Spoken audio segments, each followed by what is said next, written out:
इथं सगळं सरकार मराठ्यांच्या विरोधात गेलंय. आपण आमदार मंत्री केलेले लोक सुद्धा आपल्या विरोधात चालले. आपल्या बापजाद्यानं आयुष्यभर यांना मोठं केलं आणि यांचे पोरं परदेशात शिकायला गेले. आपल्या लेकराला ऊस तोडायला जायची वेळ आली. हा संघर्ष साधा सुद्धा नाहीये. या माझ्या गोरगरीब लेकरांना मराठ्यांना न्याय मिळावा म्हणून सलाईन तोडून बाहेर पडलोय. मायबापा काहीतरी जाणीव ठेवा. कुठेतरी प्रत्येकच विनोदावर न्यायचं गोष्ट नाहीये. मला एवढं 100 मीटर चालायचं म्हणलं तरी माझे पाय ताठायला लागलेत आता. कारण मला शरीर माझं साथ द्याय नाही आता. तरी मी रस्त्यावरती झुंजायला बाहेर पडलो. कुटुंब बाजूला सावरून समाजाला कुटुंब मानलंय आणि मायबाप मानलंय. मी या सरकारला फिरकारला देत नाही. मरायला सुद्धा मागं हटणार नाही.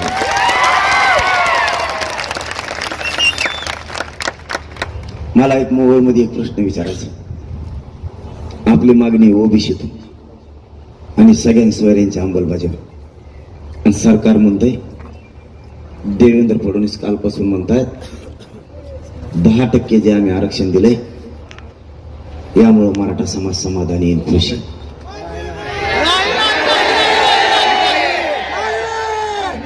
मोहोळचा आवाज मुंबईत गेला पाहिजे. मुंबई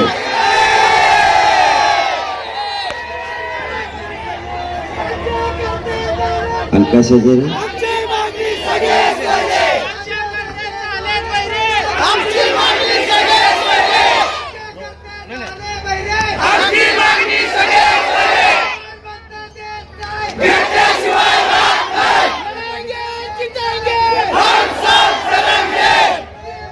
कोण म्हणतो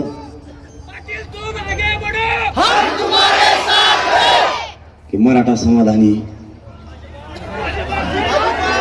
तुझ्या शेजारी 4 आमदार आजूबाजूला तुझ्या डोक्यावरती गुलाल टाकायला लागले आणि तू त्यांच्यात टाकायला लागला म्हणून मराठा समाज खुश समजतो की काय?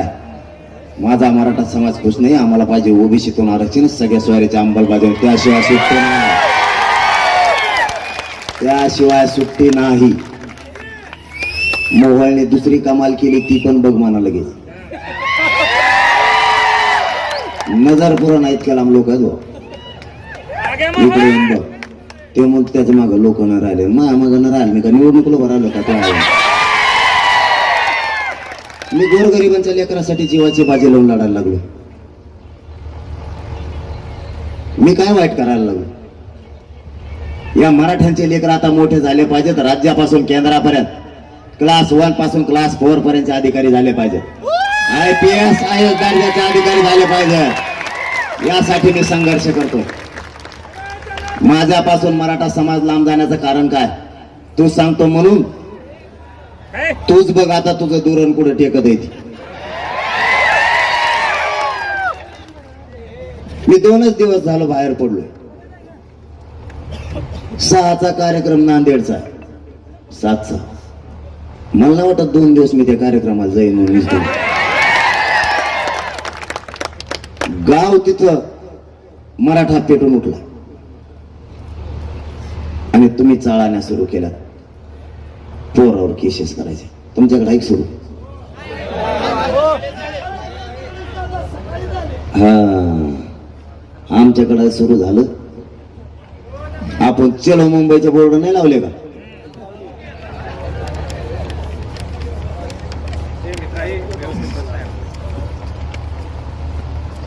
चलो मुंबईचे बोर्ड लावले पहिले. ते काढून टाकायला चालू केले. त्याच्यावर काय लिहिलेलं हो इतकं वाईट?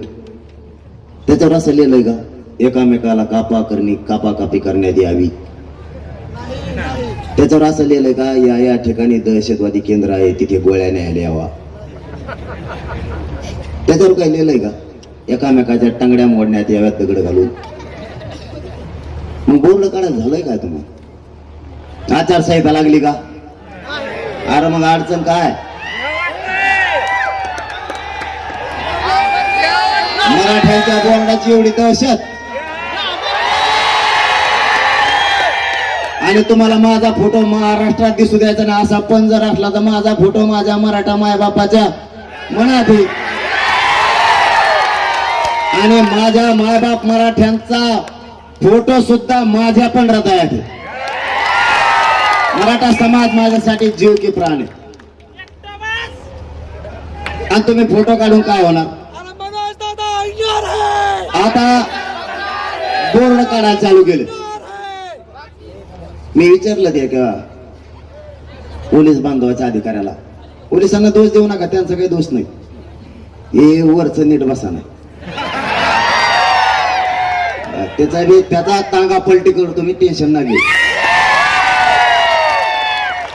यावल्याचा कसा तांगा पलटी केलता यावल्याचा, आता नागपूरचा नंबर. आपल्याकडे कोणी आढळ येऊन देई, कोणी पण मराठा आरक्षणाच्या विरोधात, मग ते नागपूर असन, नाही तर ते यावला असन, नाही ते बारामती असेल, नाही तिकडे बारामती असेल, ते कोणी असो, आपल्यापाशी एकच पक्ष आहे मराठा. आपण कोणत्या नेत्याला फित्याला मोजित नाही. माझ्यासाठी माझं दैवत ही माझी मायबाप जनता आहे. विचार आणण्या त्याला की सोडणार नाही. तो पक्ष कोणता असो, नेता कोणता असो, तो ठाण्याचा असो नाही तर कोंकाडचा असो.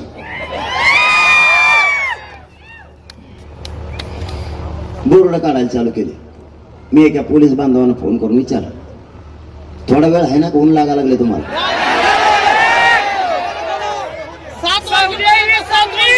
हा, जेव्हा म्हणतो 7 वाजता बोल महाकर कार्यक्रम. मी एका पोलीस अधिकाऱ्यांना विचारलं, बाबांनो बोर्ड का काढले? ते म्हणले वरून आरदेशी. म्हणून मी थोडं वर सरकलो. वरचा विचारलं कुठे, कम काढले. ते म्हणलं वरचं आदेशी. मी आणखीन वर सरकलो. मग मी वर सरकायला मागं पुढे बघत नाही. म्हणलं आणखीन वर जातो. मग कमिशनरला फोन केला, बोर्ड कम काढले. ते म्हणले वरून आदेशी. मग मी आणखीन वर सरकालो. त्यांना फोन केला, ते म्हणले वरूनच आहे. हे लफडं थेट गृहमंत्र्यापाशी गेलं. म्हणजे त्यांनी सांगितलं राज्यातले मराठ्यांचे बोर्ड काढा आणि पोरावर गुन्हे दाखल करा. वा रे गृहमंत्री.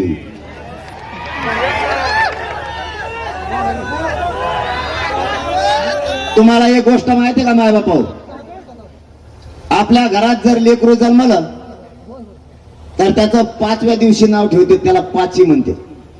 5वीच म्हणतात का तुमच्याकडे? वेगळं म्हणते. आणि नाव ठेवत असते आत्या. आता त्या लेकराचे कान फुके देईन, कानात नाव ठेवती.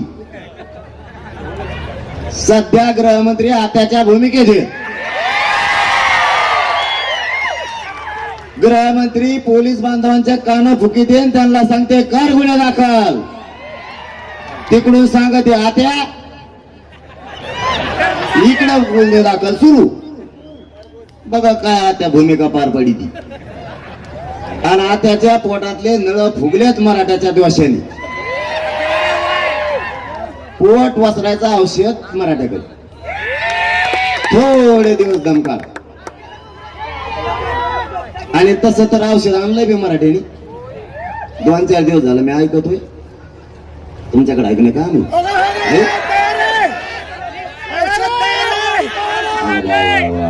तुम्ही तर कार्यक्रमच केला उलटा सुलताना.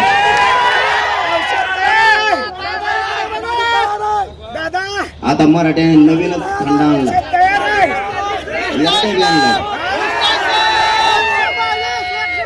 तुम्ही लावायचं मागे दिसतो वाचतो ना, नंतर वाचतो ना. आता मला सांगा, तुम्ही जर आता बीडला झाले 3404 उमेदवार, बर का? आता हे जर लफडा असं पांगलं, मला सांगा, केंद्र असते 3, 2 वस्त्यावर आणि 1 गावात. शाळात असते ती. आणि तिथं जर हे बॅलेट पेपर ठुलं, त्या शाळात बसन का? 1.5 किलोमीटर लाईन लावावं लागेल. आणि समजा आता तुम्ही असे जर 40,000 फॉर्म भरले एका जिल्ह्याने, चिन्ह कुठून आणतो?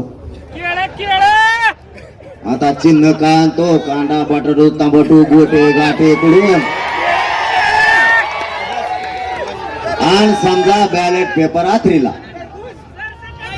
आणि सकाळी आपल्या आजोबा लाईनला लागले, मग हा ना तू खासदार किलो भराला आणि त्याचं चिन्ह कांदा आहे. आणि बाबाला जर बटुटू सापडत नाही चिन्ह, आणि बाबा जर 7 वाजल्यापासून 3 वाजूस तर नुसतं नातवाचं चिन्हच सापडे घेतले, बाकीच्या मतदान करायचं का?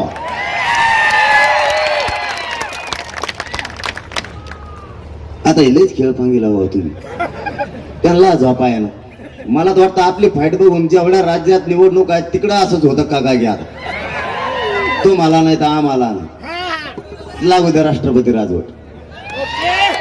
मी त्याला सांगितलं होतं बोर्ड काढू नका, पोरावर खोटे गुन्हे दाखल करू नका, तुम्ही मराठ्यात नाद लागू नका, हे पुढचे डाव टाकणार. एखाद्या डावात जर मराठ्याचा तुम्ही गुंतले ना तुमच्या सगळ्या फासोळ्या मोडत्या. आता मी एकट्याने जेवढं बेजार केलंय त्यांना म्हणल्यावर आणि तुम्ही मागा लागल्यावर त्यांना सांभाळत राहायला जायचं काम आहे. आता चहा गोळा करायला आणि कारण काय माहितीये का, एवढे उपस्थित कुठाने करण्याचे. मी काय चुकलं बरं मायबाप मराठ्यांना, मला तुम्हालाच प्रश्न विचारायचा. त्या दिवशी मी त्यांना थोडं बोललो तर त्यांना लय वाईट वाटलं. एकदम बरोबर झालं. असं काय वाईट बोललो मी? तुला बोललो, तुला एवढं वाईट वाटलं? आमच्या आई बहिणीचे डोके फुटले त्या दिवशी तुला कमून वाईट वाटलं? अंतवाली तुला एक शब्द बोललो तितकं वाईट वाटलं? आमच्या आई बहिणीच्या पोटातल्या छातीतल्या आणखीन गोळ्या निघाल्या नाही. आमच्या पोरांच्या मांडीत आणि गुडघ्यात आणि पाठीमागून घुसलेल्या गोळ्या आणखीन निघल्या नाहीत. काही काही पोरांच्या पोटात आत्ताही पाठीत 13 गोळ्या. त्याला लीलावती हॉस्पिटलला नेलं, मुंबईला. सगळ्यात हायस्ट हॉस्पिटल, सगळे डॉक्टर असणार. नाही त्या मराठ्यांच्या लेकराच्या पाठीतल्या गोळ्या आणि मांडीतल्या गोळ्या आणखीन बी निघल्या आत्ताही. त्या माझ्या आईला गुडघ्यात गोळी शिरल्यामुळे आताही शेतात नाही जात. शेवटी ती बाजावरती आत्ताही पडून एका 9 वर्षाच्या मुलीच्या पायावरती गोळी झाडली. त्या लेकराच्या पायातून गोळी काढली तर काढताना 1.5 लिटर पाणी तिच्या पायातून निघाल. काय केलं होतं आमच्या त्या लेकरानं? ज्या आईनं कधी मार खाल्ला नाही, तिच्या मांडीवरती 4 महिन्याचं लेकरू तिथे आमरण उपोषणाच्या मंडपात घेऊन बसली. आईचं वरून इतकं डोकं फुटलं, आईच्या डोक्याचं रक्त आणि त्या रक्तानं 4 महिन्याचं लेकरू पूर्ण माखून गेलं. त्या आईच्या डोक्यात 34 टाके पडले. तिच्या उभ्या आयुष्यात तिला इतके टाके कधी पडले नसते. त्या माता माऊलींच्या डोक्यातले टाके काही काहींचे आणखीन काढले नाही. 6 महिने झाले, कारण ते सारखे ओले व्हायला लागले, ते कोरडे पडायला तयार नाही. त्यावेळेस तुला ती आई नाही वाटली. परवाच्या दिवशी मी 4 शब्द काय बोललो तर तुला इतकं झोंबलं ते की सगळं मंत्रिमंडळ एकीकून झालं आणि म्हणायला लागला आमच्या नेत्याला देव बोलला. मराठ्यांचे आमदार आणि नेते, मी बोललो जातीसाठी, बोललो पक्षाच्या नेत्याला आणि पक्षाला. मराठ्यांच्या आमदाराला नेत्याला नाही. तुम्ही 6 महिन्यापासून आम्हाला फसवायला लागला, म्हणून माझी तळ पायाच्या आग मस्तकात गेली की माझ्या मायबाप मराठ्यांना तुम्ही किती दिवस येड्यात काढणार. 75 वर्ष झालं तुम्ही आम्हाला वेड्यात काढताय. आताही 6 महिने झालं आंदोलन सुरू आहे. आज आरक्षण देतो, उद्या देतो, असं करत करत तुम्ही 6 महिने झाले आणि माझा 17वा दिवस आहे आमरण उपोषणाचा. माझ्या पोटात काय नाही, त्यावेळेस अनावधानानं माझ्याकडून काही शब्द गेले असतील. तुम्हाला एवढं लागण्याची काय गरज नव्हती. बरं लागले तर लागू द्या. मी बोललो पक्षाला आणि त्या नेत्याला मराठ्यांच्या आमदारांना आणि मंत्र्यांना नाही.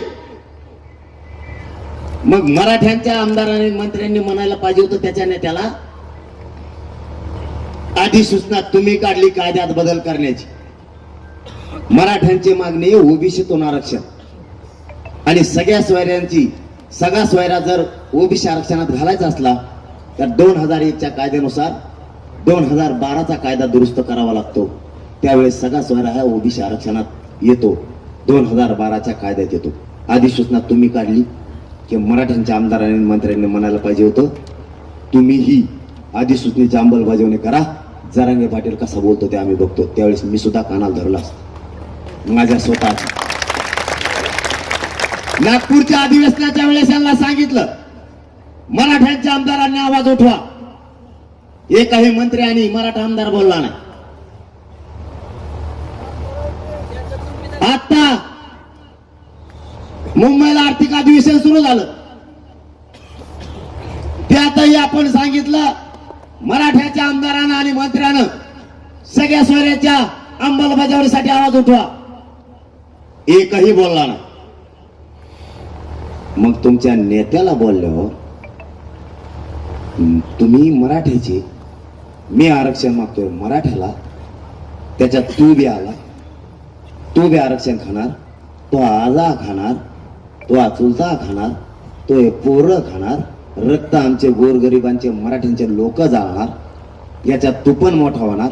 तो आमच्याकडून बोलायचं तर तू काय म्हणतो तिथं आमच्या नेत्याला जरांगे पाटील बोलला त्याला अटक करा. तो अन्याय आहे का? तो जाते येडपटा जात पानतो सगळ्या गुन्ह्याचं. तू ये वर इकडे मग सांगतो तुला आता. अरे किती मूर्खपणा आहे. मी कुणासाठी बोलतोय? जातीसाठी. तुला बोललो का? नाही. पक्षाचा नेता मोठा, तुला जात मोठी. तुला जातीनं आमदार केलंय का पक्षाने केलंय? तुला मतदान केलंय म्हणूनच तू आमदार झाला ना? का तो आहे नेत्याने तो यासाठी कॅनडाहून मतदान आणलं होतं म्हणून तो निवडून आला? म्हणजे मतदान करायला मराठी, मोठं करायला तुला मराठी, आणि तू बोलणार नेते हो. अरे धंदा. आणि आता तो तांगा पलटी केल्यावर कुठं बोलशील? परिस्थितीचं भान ठेवा. आम्ही कोणाला बोललोय, तुम्ही कोणाला बोलताय, आणि तुम्हाला सांगतो त्याने काय केलं. मी तेवढं बोललं. मग बघा, मी बोललो आज रात्री 3-4 झाला टोळीचा. टोळी मुकादम सगळ्यात पुढे चलत झाले. सगळे कोयते जमा केले त्यांनी,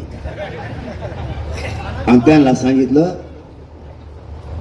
याच्यावर उद्याच्या यासाठी नेमा मायावर. बघा आता कार्यक्रम. विधानसभा अध्यक्ष कर्तव्य दक्ष ताडकून तैड झाले. ते म्हणले मी SIT ला मंजुरी देत आहे. आता तटकून उठल्या. लगेच आता म्हणला मी अंमलबजावणी उद्या सकाळीच करतो. वारे वार राज्य चालवणारे. बघा आता कार्यक्रम यांचा. यासाठी कुणाला नेमाला पाहिजे माहिती का? तो आहे अवती भोवती जे सुगंधी अगरबत्ती हिंडा त्यात भ्रष्टाचारी, त्यांच्यावर करायची. मायाकडे काय 13च पत्रित मी तो काढून टाकतो तो आहे घरावर. आणि ते बी सिमेंटाचे आहे, भांगारात ऐकत नाही ती. आणि मी भेटतो का? तो आहे मनात मी लय शान आहे का? मी माझं कुटुंब बाजूला सारलेलं आहे हो, आणि समाजाला मायबाप मानलेलं. मी मरुस तर माग आटत नसतो. तुला काय करायचं कर, चल. आणि ह्या समाजानं मलाही माझ्या कुटुंबाची, माझ्या मायबापाची मला कधीच आठवण नाही दिली. एवढं प्रेम दिलंय मला, एवढी माया दिली. मला काय पाहिजे? तुमचे पदन पैसे नाही पाहिजे मला पाहिजे आरक्षण. आणि तू ते नाही दिलं, तो हे तांगे मी उलटे पालटे केलेच म्हणायचं. मला नाही राजकारणाचा देणं घेणं. मला राजकारण माझा मार्ग नाही. माझ्या गोरगरीब मराठ्यांचे पोरं अधिकारी झाले पाहिजेत, आणि हे स्वप्न घेऊन मी जीव हातावर घेऊन निघाले.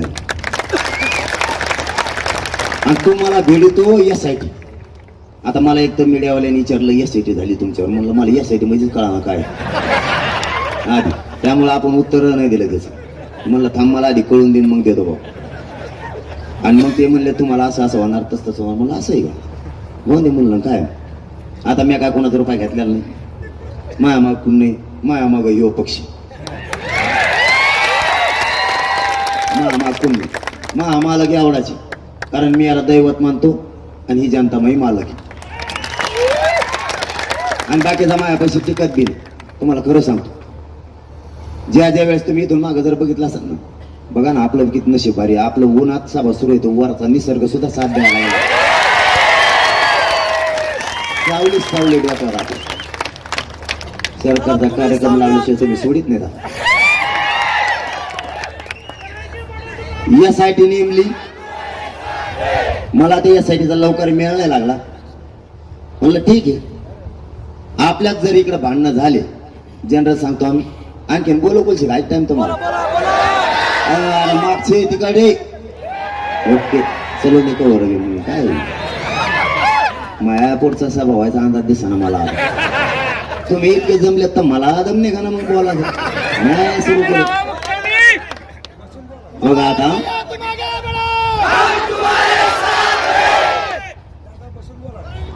आणि यासाठी समजा आता आपल्याकडे जर भांडणं झाले जनरल आणि जर गुन्हा दाखल झाला नको नको बसलो मग मला बसतो थोडा वेळ उभा राहून बोलतो, थोडा वेळ नंतर तुम्हाला सांगतो. आपल्याकडे जर जनरल भांडणं झाले तर गुन्हा दाखल होतो. केस झाल्यावर माणसं काय करतात माहिती का, जरा मोठा गुन्हा असल्यावर पाटकून डॉक्टरला फोन लावते. ते म्हणतात मग बीपी वाढ आहे, कारण इकडे पोलिस धरून न्यायला आले त्याला, आणि मग बीपी वाढा तो पटकून मला ऍडमिट करा लय सिरियस आहे म्हणून सांग. कारण जर अटक त्याला ऍडमिट केलं तर अटक करता येत नाही. आता मायावर यासाठी नेमली, त्या दिवशी मी कुठं होतो, संभाजीनगरच्या हॉस्पिटलला आधीच ऍडमिट होतो का नव्हतो. आणि यासाठी नेमली म्हणल्यावर मला मध्ये टाकणार मानल्यावर मी जर भेकड असतो तुम्ही काय म्हणलं असतं माहितीये का, डॉक्टर म्हणलं असतं इकडे हातात चला आणि इकडून 2-4 कोच आणि सांग कोमात गेलाय म्हणून म्हणलं असतं की नाही तर मागच्या दारातून सनाट पळून गेलो असतो. 4 दिवस झाले सलाईन सुरू होते आणि यासाठी कळाली. माझ्याकडे असा निरोप आला, यासाठी तुमच्या चौकशीला अंतरवलेली येणार अगोदरच्या दिवशी. म्हणलं येणार आहे. डॉक्टरला म्हणलं सलाईन काढी आणि मी नीट झालो म्हणून सांग. कानाच अंतरवाली झालो. लोक पळून जाणार का नाही. 2 दिवस वाट बघितली होती काय आहे ना. म्हणलं मग जाऊ दे आता दौरा सुरू करतो, फोन आला की येतो तो ऐकत. पळून जाणार या औलाद माझी नाही, मराठ्यांचे वरील नाही.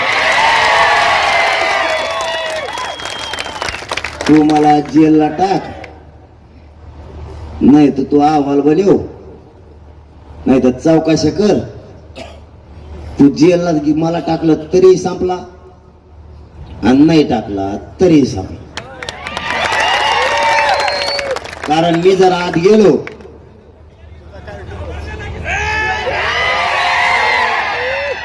जर मी आत जेलला गेलो तर मी जेलमध्ये मोर्चा करीत असतो भाऊ. तिथं मराठ्यांचे असणारे कैदी मै, तिथं मुस्लिमांचे असणारे कैदी जर असले तर ते मयच, तिथं धनगर बांधव वंजारी बांधवांचे जर कैदी कुणी असले ते बी मयच. येवल्याचे सोडून बाकी आत असणारे सगळे आपले. मी आतच मोर्चा करीत असतो. मी सगळ्याला आरक्षण शिकत असतो आतच. पण आरक्षण घेतल्याशिवाय माग हटत नसतो. देवेंद्र फडणवीस साहेब ध्यानात असू द्या. या मोहोळमधून या मोहोळ नगरीतून माझं तुम्हाला चॅलेंज आहे. गुढीत आणि गपचिप तुमचं आणि आमचं शत्रुत्व नाही.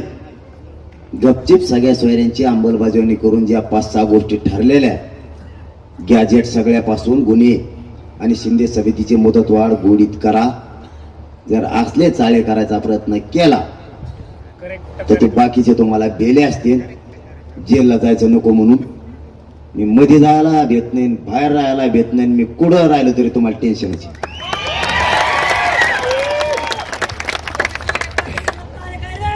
मी असा आहे, मी माझ्या जीवाची कदर नाही करत. तुमच्या गावात आला म्हणूनच सांगत हा, या गोरगरीब मराठ्यांच्या लेकराला न्यायच मिळाला पाहिजे, याच्या डोक्यावर आरक्षणाचा गुलाल टाकायचाच म्हणून सलाईन तोडून बाहेर आलो. विचार नाही करीत माझ्या जीवाचा आणि आयुष्यभर करणार बी नाही. मला चॅलेंज दिलं की आवडत, गोडीनं जर म्हणलं तर मी काही करतो. मुख्यमंत्री साहेबांच्या, एकनाथ शिंदे साहेबाच्या शब्दावर माझ्या मराठा समाजानं त्यांना 6 महिने वेळही दिला आणि सन्मानही केला. वेळ देऊन ते परवा काय म्हणतात माहितीये का, जो लिमिट तोडतो त्याचा मी करेक्ट कार्यक्रम करतो.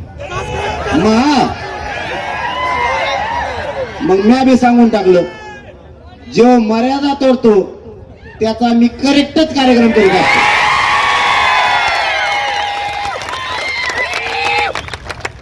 तुम्ही असताल पदावर, पण पदावर बसवणारे हे माझ्या गोरगरीब मराठ्यांच्या पोराला तुम्ही जर आरक्षण नाही दिलं, तुम्हाला सुट्टी नाही. मोहीम काय सुरू केली, मराठ्यांच्या पोरावर खोटे गुन्हे दाखल करायचे. मायबापावर तुम्हाला जाहीरपणानं सांगतो, या राजकीय नेत्यासाठी भांडणं करून आपण फुकट केशी आपल्या अंगावर घेतल्या. सरकार आपल्यावर खोटे गुन्हे दाखल करणार आहे. हो द्या, आपल्या लेकरासाठी काय फरक नाही पडत, हो द्या, पण आपल्या लेकराचं कल्याण एक एक गुन्हा हो द्या आपल्या अंगावर. फक्त पुढे उद्रेक जाळपोळ आपण नाही करायचं. आता त्यांनी सुरुवात केली बोर्ड काढायला.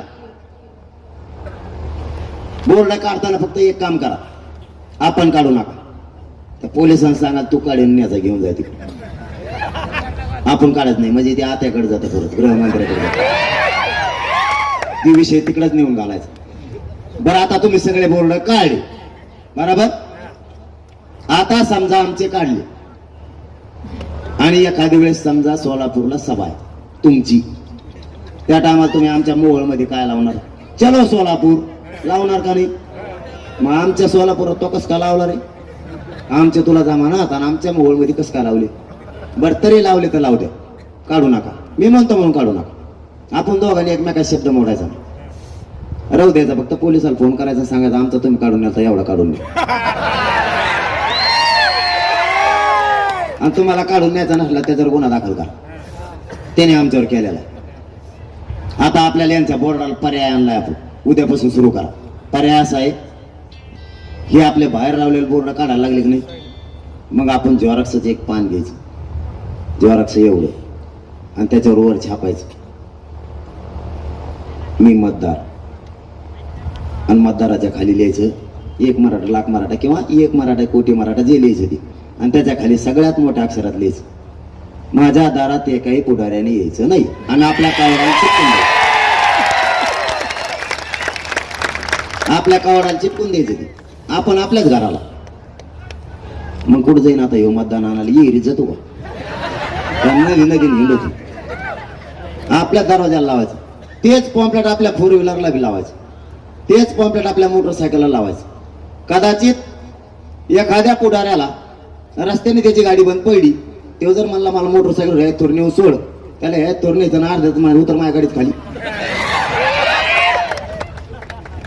कारण पुढाऱ्याने गाडी आपल्या दारात नाही यायचं म्हणलं, आपल्या गाडीवर बी नाही बसायचं. त्याच्या गाडीच काही गरज नाही, आपल्या जीवर मोठं झालेलं आहे.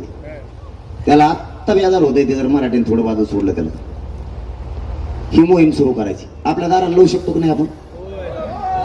आणि त्याने आपल्या दाराला पॉम्पलेट चिटकायचं नाही, पण त्याच कुणाच्याही भीतीला लावलं की त्याच्यावर केस ठोकायची. इथून पुढे कुणाच्याही भीतीला त्याने पॉम्पलेट चिटकेलं, तो टकोराला लावा म्हणायचं आणि हिंड तिकडे. तुम्ही किती डाव टाकणार आहे? केशीची सत्ता आता ते म्हणून मराठ्यांच्या गनिमी कावायच्या नादी नाही लागायचं. आणि त्या फडणवीस साहेबांना मी 3दा सांगितलं, तुम्ही लय गलत माणसाला खेळलात म्हणलं. तुम्ही मला खेळायला नव्हतं पाहिजे, कारण मी लय नमुनायची. तरी तुम्हाला सांगतो ना, जे जे मंत्री माझ्याकडे चर्चेला आले ना, इथून माग इथून डबल तेव्हा आलेला नाही बरं का. तुम्ही चांगल्या पाय टाका बघा अंतरवालीतलं, जेव्हा पहिल्यांदा आला तेव्हा डबल आलाच नाही, दुसराच यायचा. तुमच्याकडे नांगर आणतात का? आणतात का नाही? दुपारून खांदे बदली देत बैलाचे, तसे खांदे बदलूनच येतात भाऊ आपल्याकडे येतात.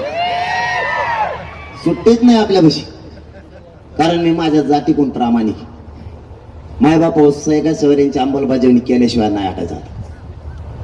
तुम्ही एवढ्या संख्येनं जमलात की राज्याला भयानक मेसेज जाणार आहे.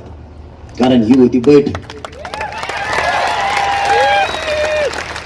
तुम्ही केलं हिचं प्रचंड मोठ्या जाहीर सभेत रूपांतर, आणि महाराष्ट्रातली सगळ्यात मोठी बैठक असेल माझ्या मतात.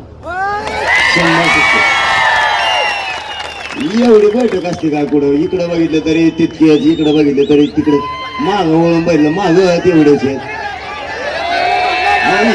वर पत्र्यावर बसले मीडियाचा बांधव जरा दाखवल्या मुंबईतल्या लोकांना, पत्र्यावरचे लोक बसले मला जागा मिळाला, आणि तो म्हणतो मराठी सगळे खुश आहेत. काय आता खुश आहेत रे? गप्पा आणतो आमच्या जीवावर येऊन. ते सगळे कोण बघितले मी नजर फायली तेव्हा तर मग बोलायला लागलं एवढा काना. मागचा हॉल भरला, पुढचा हॉल भरला, चौकोन हॉल भरला, ग्रह आता ग्रह विभागाचा मेसेज जाईल ना त्यांना आता लगेच. पोलीस बांधवाचा चौकोन उभा होते म्हणते ना आम्हाला नाही मोजीत आले किती होते. ते बघा मी विरोध करायचा म्हणून करत नाही, मी प्रामाणिक, मी संयमी. माझ्या गोरगरीब मराठ्यांना न्याय मिळाला पाहिजे यासाठी लढतो मी. ना भाजपला नाव ठेवतो, ना राष्ट्रवादीला, ना शिवसेनेला, ना काँग्रेसला. मला त्याशी नाही देणं गेलं. पण जर का मराठ्याच्या ना मराठा आरक्षणाच्या विरोधात बोलला तो मग कोणी असो मी त्याला सोडित असतो. तो कोणी पण असो. माझं एकच स्वप्न आहे, शेवटी जाता जाता सांगतो तुम्हाला, आमची मागणी ओबीसी आरक्षणातून सगळ्या स्वारीची अंमलबजावणी द्या आणि ठरलेले विषय सगळे करा. आमची तुमची दुश्मनी नाही. तुमचं राजकारण जळू द्या, तुम्हाला जे करायचं ते करा. पण तुम्ही जर आरक्षण ते दिलं नाही आणि तुम्ही जर नाटकं करीत राहिले तर मी तुम्हाला हरवू शकत नाही. यांचं स्वप्न यांनी रंगवलं. ह्यो सत्तेच्या आणि मराठ्यांच्या मधला काट आहे. मी ह्यो संपला तर आपलं काय खरं नाही तर काय खरं नाही.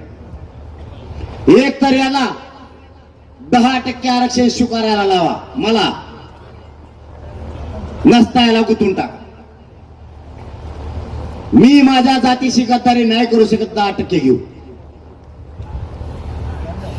पहिलं 13% दिलं होतं ते टिकलं नाही, ते 50%च्या वर गेलं. कायदा सांगतो 50%च्या वर टिकत नाही. इंदिरा सहानीचं जजमेंट पण सांगतं 50%च्या वर गेल्यावर आरक्षण टिकत नाही. मुख्यमंत्र्यांनी या अधिवेशनात सांगितलं मराठा समाज ही मागास सिद्ध झालाय. मग कायदा सांगतो जी जात किंवा जो समूह मागास सिद्ध झाला ती जात किंवा तो समूह ओबीसी आरक्षणात घ्यावा लागतं. मग जर मराठा समाज मागास सिद्ध झाला तर मराठ्यांना 50%च्या आत 27% ओबीसी आरक्षणात तुम्ही का घेतलं? यांनी वेगळा प्रवर्ग केला आणि आरक्षण दिलं. हे 10% मायबापा असं आरक्षण आहे.